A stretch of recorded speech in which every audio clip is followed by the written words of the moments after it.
انتہائی قابل قدر ہے یہ فیصلہ جو آج یہاں مجھے دیکھنے کو ملا۔ 2-3 سال پہلے میں نے 2-3 جگہ اس سلسلے کو شروع کیا تھا۔ ہماری مجلس کی روش یہ ہو گئی، سلیقہ عمل کی کمی۔ ہماری مجلس کی روش یہ ہو گئی تھی 40ویں کی کہ 10 بجے 11 بجے پہنچتے اور 12 بجے 12:15 بجے نماز کا وقت ہو جاتا ہے، لوگ اس سے پہلے آ نہیں سکتے۔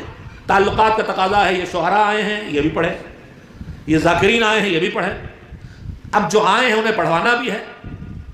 اب ہر ایک کو کچل کچل کے جلدی کیجئے، 2 منٹ 3 منٹ 5 منٹ بھی کیا جا رہا، پھر بھی مجلس شروع ہوئی، خطیب بٹھایا گیا نماز کے وقت، اور جو نماز پر بٹھایا گیا ذرا کچھ کہہ دیا تو جھگڑا کھڑا کر دیا کہ یہ تو وہابی ہیں، جنگ شروع کرا دی مجلس اور نماز کی۔ سلیقہ عمل کی کمی ہے عزیزو۔ یہ مذہب نے ہمیں سلیقہ عمل سکھایا۔ دیکھیے 2 طرح کی چیزیں ہیں، عجیب عجیب طرح کے فلسفے ہیں۔ ایک دلیل یہ بھی دی جاتی ہے کہ نماز کی قضا ہے، مجلس کی قضا نہیں ہے۔ سنیے اس کا جواب بھی سن لیجیے، یہ سب وہی بے خبریاں نہیں بد خبریاں ہیں۔ سنیے، مذہب نے ہمارے ذمے جتنے کام رکھے ہیں، چاہے واجب ہو چاہے مستحب ہو، ان کی 2 قسمیں ہیں۔ ایک وہ کہ یہ کرو اور اس وقت کے اندر کرو، اور ایک وہ کہ کرو چاہے جب کرو۔ تلاوت قرآن میں ثواب ہے، کوئی اس کا وقت معین ہے؟ جب چاہو تب کرو۔ حج جب چاہو کرو نہیں، خاص زمانہ، فلاں تاریخ سے فلاں تاریخ تک۔ روزہ جب چاہو رکھ لو، واجب نہیں۔ رمضان، نمازیں جو 5 وقت کی ہیں جب چاہو صبح کی پڑھ لو، نہیں طلوع سحر سے طلوع آفتاب تک، ظہر کی، زوال سے لے کے غروب تک۔ تو وقت 2 طرح کی عبادتیں ہیں، کچھ کا وقت معین ہے، کچھ کا وقت معین نہیں۔ جس کا وقت معین نہیں ہے جب پڑھے کیا ہوگی؟ قضا۔ زیارت کا کوئی وقت معین ہے؟ ہم جب زیارت کرنے جائیں تو کیا نیت کریں گے؟ زیارت امام حسین پڑھتا ہوں، قضا۔ جس وقت پڑھے اس وقت ادا ہے کہ نہیں؟ اس لیے اس کا وقت معین نہیں۔ دیکھیے تو 2 طرح کے عمل ہے، کچھ کا وقت معین ہے، کچھ کا وقت معین نہیں ہے۔ جس کام کا وقت معین نہیں، جب کریں وہ کیا ہوگا؟ قضا کے ادا۔ زیارت جب پڑھیں ادا، صلوات جب پڑھیں ادا، تلاوت جب کریں ادا، صدقہ جب دے ادا۔ مگر فطرے کا وقت معین ہے، اب اگر اس وقت نہ دے تو قضا۔ نماز کا وقت معین ہے، نہ کرے تو قضا۔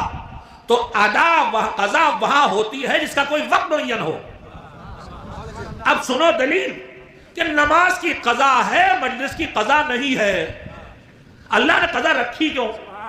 وقت معین کیا نماز کا، میں سوتا رہ گیا نہیں پڑھی، اب اٹھا پریشان ہوں، یا اللہ اتنا بڑا گناہ ہو گیا اب کیا کروں؟ اس کی رحمت کہتی نہیں، میں نے دروازہ کھلا رکھا ہے، قضا کر لے۔ جوانی اور گزار کی نمازیں پڑھی نہیں، اب پچھتا رہا ہوں، اتنی نمازیں چھوٹ گئیں، کیا کروں؟ کا رحمت ہے، توبہ کر، قضا پڑھ ڈال۔ تو قضا بھی رحمت الہی ہے، جہاں وقت معین ہوگا وہیں قضا آئے گی، اور جہاں وقت معین ہے ہی نہیں، جب بھی عمل خیر ہوگا تو ادا ہوگی۔ ہے ایک بات۔ اب دوسری بات اور سن لیں تو نتیجے تک پہنچے گا ذہن۔ یہ جو نماز سے مجلس مقابلہ ہے، نماز کا وقت معین ہے، اور ہر نماز کے 3 وقت ہیں۔ ایک اول وقت، نماز جمعہ کب ہوتی ہے؟ اول وقت زوال، زوال آفتاب کے 5-7 منٹ کے اندر اندر ایک اول وقت، اس کا ثواب سب سے زیادہ۔ اول وقت وہی جو عام لوگ کہیں کہ بھائی اول وقت پڑھ لیں، 5-7-8 منٹ، اویس سستانی نے 8 منٹ سے آگے کو اول وقت نہیں مانا ہے۔ اب اس کے بعد دوسرا کون سا وقت ہے نماز کا؟ وقت فضیلت، یعنی یہ ثواب بہت ہے اس میں۔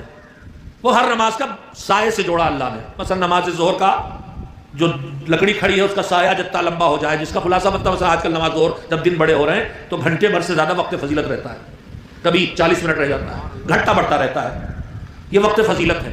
جب یہ وقت فضیلت بھی ختم ہو گیا، مثلا ظہر کا وقت فضیلت مثال کے طور پر آج کل 1 گھنٹہ ہے تو 12:15 بجے اگر نماز کا وقت ہے تو 1:15 بجے فضیلت ختم ہو گئی، عصر کی مثلا 2:30 بجے ختم ہو گئی۔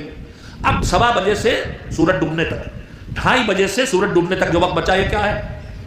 نہ یہ اول وقت ہے نہ وقت فضیلت ہے، مگر وقت ہے، اس میں پڑھو تو ادا ہے۔ تو 3 قسمیں ہو گئیں، ایک اول وقت سب سے بڑا ثواب، پھر وقت فضیلت، اور پھر اس کے بعد وہ وقت جو کافی ہے بس کہ پڑھ لی، قضا نہیں ہوئی، گنہگار نہیں ہوئے۔ تو نماز کے تو 3 وقت ہیں، اس لیے کہ اس کا وقت معین ہے، مگر مجلس کے لیے کوئی وقت معین ہے؟ اگر مجلس کا کوئی وقت معین نہیں ہے تو پھر مجھے کہنے دیجئے چاہے صبح 3:30 بجے ہو تب بھی وہی اس کا اول وقت بھی ہے، وہی وقت فضیلت بھی ہے۔ اور چاہے شام کو 6:30 بجے ہو، وہی اول وقت بھی ہے، وہی وقت فضیلت بھی ہے. تو پھر ٹکراؤ کیوں؟ سلیقہ ایمانی کا استعمال کرو. جہاں وقت معین ہے اسے وقت معین پہ انجام دے لو، جہاں وقت معین نہیں ہے گنجائش ہے اسے انجام دیتے رہو. اسی لیے کسی نے بڑا اچھا نعرہ دیا ہے کہ نماز بر وقت، مجلس ہر وقت. ایک صلوات بھیجے محمد و آل محمد.